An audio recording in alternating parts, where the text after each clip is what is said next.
कांग्रेस के मुताबिक कांग्रेस की नज़र में बीजेपी की बी टीम और समाजवादी पार्टी की नज़र में वोट कटवा पार्टी का आरोप झेल रही एमआईएम के चीफ असदुद्दीन ओवैसी को यूपी विधानसभा चुनाव से पहले ही तगड़ा झटका लगने जा रहा है। जी हाँ, और अगर ऐसा हुआ तो इससे सबसे ज़्यादा नुकसान ओवैसी को होगा।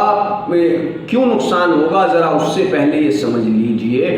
दरअसल असदुद्दीन ओवैसी यूपी विधानसभा चुनाव की 100 सीटों पर अपने उम्मीदवार उतारने का ऐलान कर चुके हैं और असदुद्दीन ओवैसी संग जो गठबंधन है वो ओम प्रकाश राजभर से माना जा रहा है। ओवैसी की तरफ से ये माना जा रहा कि ओवैसी ओम प्रकाश राजभर के मोर्चे भागीदारी मोर्चा के साथ मिलकर के चुनावी मैदान में उतरेंगे। लेकिन अब जो खबर सामने आ रही है वो काफ़ी चौंका देने वाली है और ये भी इशारा देती है कि सियासत में कब क्या हो जाए कुछ नहीं कहा जा सकता।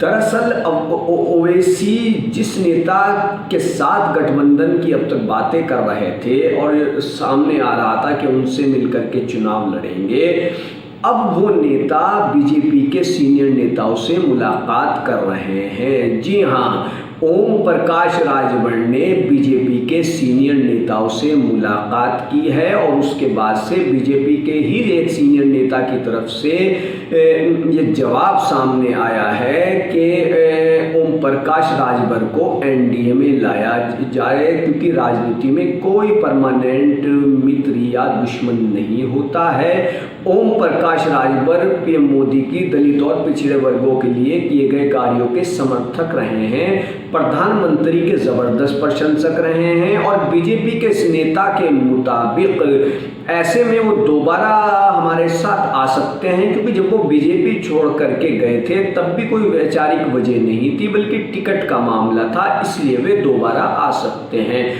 अब ओम प्रकाश राजभर की मुलाकात किससे हुई है, ज़रा आप ये भी सुन लीजिए। ओम प्रकाश राजभर की जो मुलाकात हुई है वो भाजपा के जिन सीनियर नेताओं से मुलाकात हुई है उनमें बीजेपी के प्रदेश अध्यक्ष से उनकी मुलाकात हुई है और बीजेपी के उपाध्यक्ष दयाशंकर सिंह भी इस मुलाकात के दौरान मौजूद थे।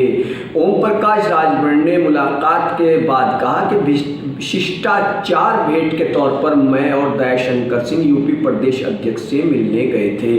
यूपी के प्रदेश अध्यक्ष स्वतंत्र देव सिंह से राजभर की मुलाकात हुई। राजभर ने कहा कि मैंने बीजेपी में मंत्री पद छोड़ा, बीजेपी के टिकट पर लड़ा होता तो शायद सांसद बनकर दिल्ली भी गया होता। मेरी बीजेपी से जो लड़ाई है वो देश में पिछड़ी जाति के जातिवार जनगणना जो हो रही है उसको लेकर के है। सियासत में कब क्या हो जाए कुछ नहीं कहा जा सकता, लेकिन अगर ये फिर से बीजेपी में राजभर चले जाते हैं और एनडीए का हिस्सा बन जाते हैं तो इसका सबसे बड़ा झटका एमआईएम चीफ असदुद्दीन ओवैसी को ही लगना तय माना जा रहा है।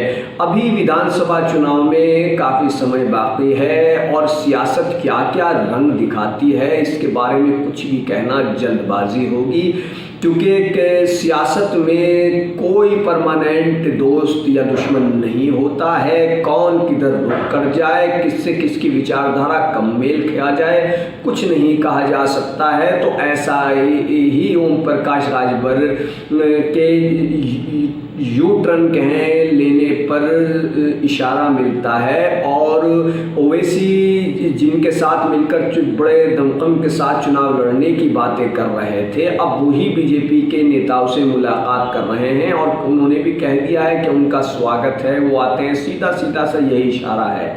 तो सियासत में क्या हो जाए कुछ कब हो जाए कुछ नहीं कहा जा सकता। बने रहिए ऐसी ही सियासी चर्चा और ख़बरों के लिए हमारे साथ और चैनल को सब्सक्राइब ज़रूर कीजिए। धन्यवाद।